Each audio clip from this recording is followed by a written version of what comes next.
Hey everybody, Joe McCall, Wholesaling Lease Options here, and I got a really good question for you. It's about get a real estate license or not.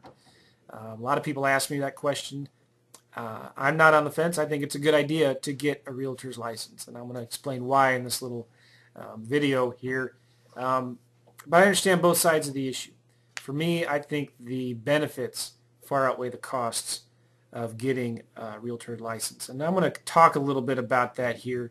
Definitely I'd recommend getting the advice of an attorney local in your area. You may find that there is some opening in the state laws that allow you to do this business without getting a license. Some state laws are very unclear. Some state laws are very clear that they even go so far as saying if you're doing any types of lease option investing, you need to have a real estate license.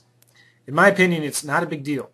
I think it's important to have one, or at least do business with somebody who does have a realtor's license. Maybe your wife, maybe your spouse, a business partner.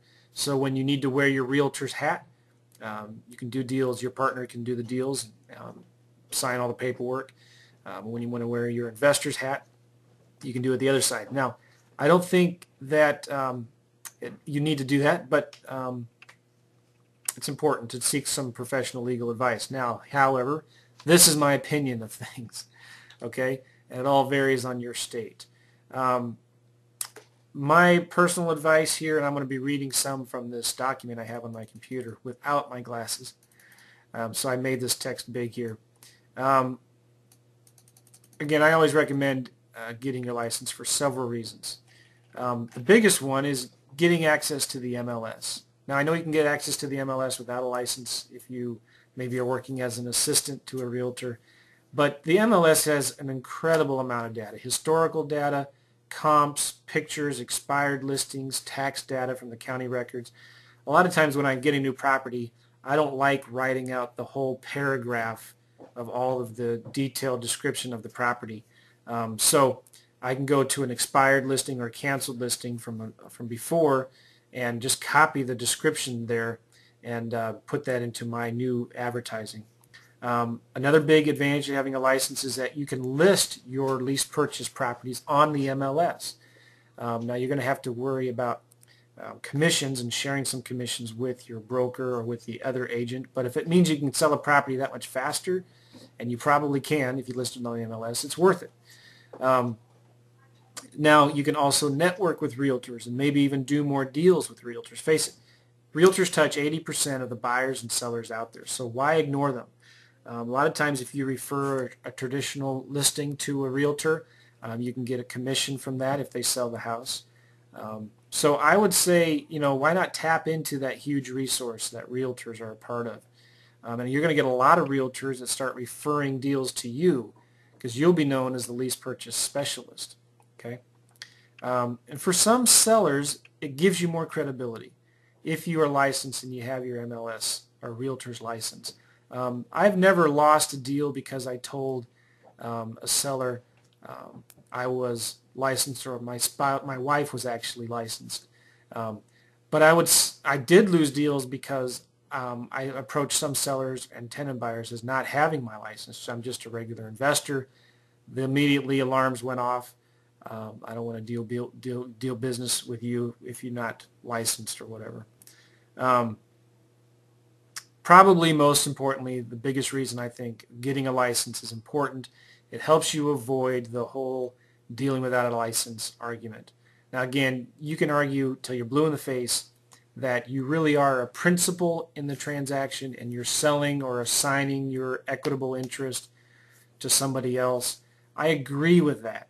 Problem is, you probably have a hard time convincing or arguing that case with your local board of realtors or the realtor commission. So in other words, if you can't fight them, join them. It's just sometimes not worth the fight or the argument that you're going to have a hard time winning. So some people will object because it maybe costs too much to get a license or it takes too much time to get one. I just consider it a cost of doing business. And for me, it's something that I think that is definitely worth the cost. Some people complain that they'll be tied up to too many rules and regulations, and really that isn't true. You can still do business as an individual investor if you have your license. You just need to disclose that you're an owner agent, and that's not a big deal. And so if you're doing deals the traditional way with a listing agreement and on the MLS and all that stuff, you will have more rules and regulations and checklists that your broker is going to give you on doing those types of deals. Some people complain that, oh, I don't want to be held to a higher standard or something like that. And I think, really, what's wrong with that? What's wrong? Sorry about the noise.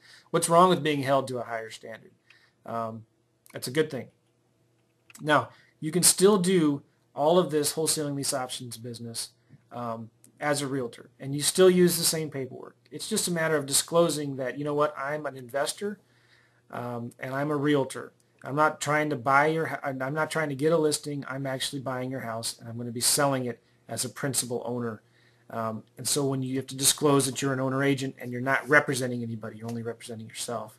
Now can you still do deals without a license? Yes. Sometimes I'll recommend that. Okay, go ahead and get a few deals under your belt, and then work on getting your license at the same time. So what if you still don't want to get your license? Here's a couple things I could suggest. If you look at that interview I did earlier with Keith and Shannon French, it's on my website. They don't have a realtor's license, and they have a loophole, I guess you might call it, in Maryland, where apparently you don't have to be a licensed to be a property manager. And so they do this business as a property management company. You may find some other issues in your state where you can do this if you tweak it a little bit. But here's some things you might consider doing, okay? Find a partner who's a realtor and make them an official partner in your business or one of the managing members of your LLC, and do all of these deals in your LLC's name. Just disclose to the buyers and the sellers that you're working with that your LLC or your partner is licensed and that you're not representing anyone. You're only representing yourself. You're acting as an owner agent. And you are, if you're asked, you can say, look, my partner is a licensed. I am his assistant. See if your spouse can get a license. I did this for a long time. Or my wife had her license, and when I needed to wear my realtor's hat, I said that my wife did the deals, and I was wearing I was just telling people that I was my wife's assistant, which is true. She's the boss. Anyway, make sure you find an investor-friendly broker if you decide to get your license. This is real important. Make sure you find an investor-friendly broker that somebody that only has small monthly fees, that lets you keep 100% of your fees or commissions or whatever income you make investing in this real estate. Go to your local RIA, ask around, talk to some people, find out who they like, who they use. I like Keller Williams. When you do use Keller Williams, most of the time, if you're doing the deal the traditional route, they're going to ask you to share about 30% of your commission. But if you are doing deals on your own, for instance, if you're a realtor and you're buying a property, you're fixing it up, and then you're selling it, you don't have to share a commission with your broker on those types of deals.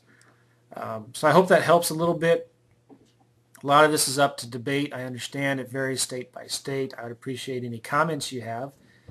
Submit them down below, and we'll talk soon, all right? I answer my phone. My number, if you call me anytime, is 314-266-1221. My business was changed when I asked a coach to help mentor me. And so if any of you guys are looking for a coach or mentor that can hold you accountable and give you a business plan, help you succeed in this business, call me. I'd love to talk to you about it some more. All right, take care. Bye-bye.